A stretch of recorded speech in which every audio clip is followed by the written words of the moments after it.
I think that here is not anymore about competing, but about collaborating. Cloud services open a new stream of business for everyone.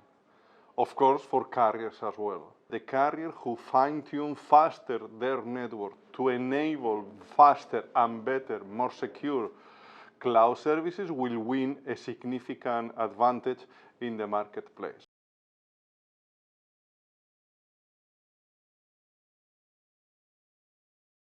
Submarine cables are fundamental for the digital economy of any region. They link the dots, the big dots of the continents. I will say that the two main cables in this region are Oceano and to Africa. There are many others and more to come. For me, the most significant for our region, for Middle East and Africa, is that it's not anymore passing through cables. These two cables are dedicated for traffic to and from Middle East and Africa, so open a huge opportunity. Each of them is bringing more than 100 terabits of speed of communication. We have 3 or 4 or 5 times more capacity with these two cables that we have been always having. So this is a tremendous opportunity of connectivities. It's enabling the arrival of these cloud services that we discussed first, bringing global players with very powerful go-to-market mechanisms, with very innovative go-to-market techniques, which I believe are the benefit or the main benefit for this region to modernize and digitalize the entire activity of Middle East and Africa.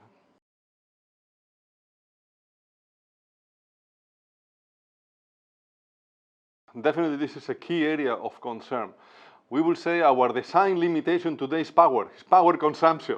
So definitely we work in a very holistic approach. First of all, very simple. We try to provide equipment solutions that deliver the lowest consumption of power, of CO2 consumption per bit.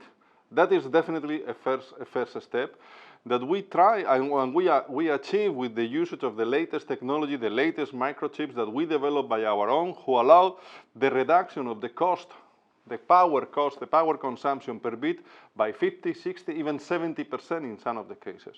But we have to be realistic. The number of bits are going to be bigger. So the total bill of power is still going to be growing. So it's not enough to reduce per bit. We have to think in a very innovative way. Another approach that we have is go to the first time right and not wasting, making sure that we use recycle material as much as possible, and definitely network architecture make a difference as well. So by having a robust network, you don't need to overdimension that much, and therefore you reduce the power as well.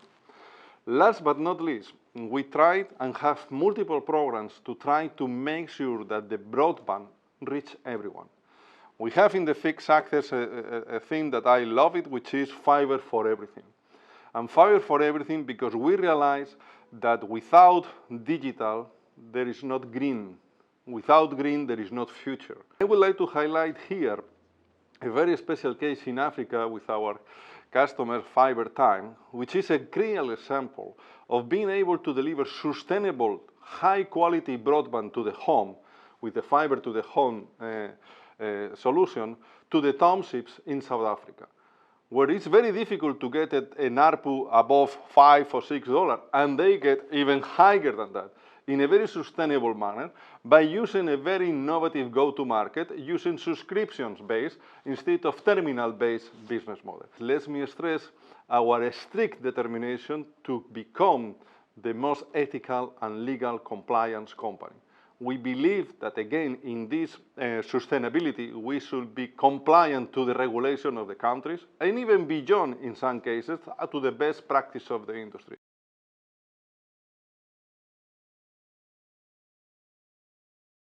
The digital gap is, in fact, a digital opportunity. And our key contribution is to make that affordable and sustainable and clear to every player in the region. So we are collaborating again with people, like I said before, the Fiber Time, in which we manage to make affordable to the user and sustainable to the operator the high-quality broadband service. And this is the big lesson we learn in all of this. Whenever you try to discover or to cover a digital gap situation, you cannot go with a low-quality solution. You should go with a sustainable but same quality, if not better, than the top quality you can provide in the developed market.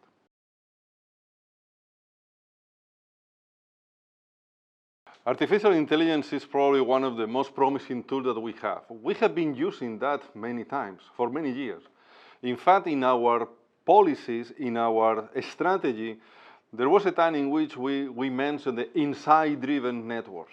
But now artificial intelligence is going beyond, again as a product of the broadband for everything. The most important contribution which I believe network infrastructure of Nokia can provide to the artificial intelligence is to be able to transport all the information that is going to be generated in quality, in time, and very important, securely.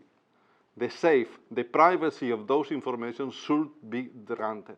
We from Nokia Infrastructure try to host an industry event, an ecosystem event every year in January, precisely this week in Dubai, in which we put together all the stakeholders, operators, enterprise, governments, and hyperscaler or cloud service providers to discuss the opportunities and the challenge of the cloud services in the region. It's a very good occasion in which more than 500, 600 people, we don't know how much will come, but definitely it's going to be even above that number, can openly discuss and work together, act together, as we say multiple times, to make from the digitalization the real opportunity of making this world better.